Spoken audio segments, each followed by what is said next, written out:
تو یک گپ برات میگم. اگر صبح منکر شدی ما با ضمانت میبرمت که ضمانت تا کس کنه باز میل. صبح منکر شدی باز ما خطت کار دارم، باز تو رو در بندی خانه میندازه سایک. خب هیچ کس تهدیدت نکنه، از کسی نترسی، هیچ کس تابال کسی نه کدام شبالاغ زدی تو خورد بچگک هستی، تو رو مردم استعمال میکنه، از این به بعد تو کار نکنین. ما خودم یال میبرمتن به خانه تسلیمت میکنم، ضمانتش میگیرم، از این به بعد خودوزی نمیکنیم. توبه بکش. بعد بخ سید بخ بچم دیگه دوزی نکنین. خب هر دوی تان خانه میبریم سبق بخوانین، دزدی هیچ فایده نداره.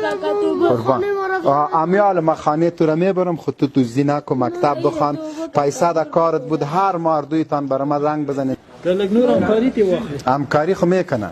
یالم برات ما خرچه تا میتم. خب خود تو دوزی نمیکنی دیگه. راست میگی؟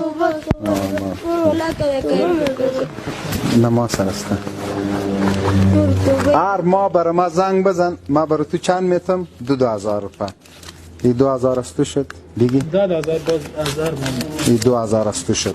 دوزی نکنی. چی میکنی؟ سر از این قلم و کتابچه میخری. پارتو در جیبت.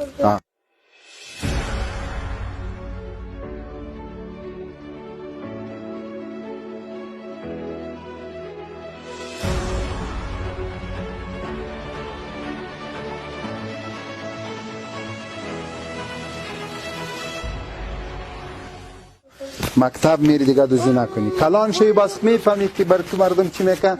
این دوز است. کلان شوی کس برات زن نمیته، دختر نمیته، بچه‌ت صدا میکنه که بچه دوز آمد. صحیح است؟ تو بس دیگه وعده است.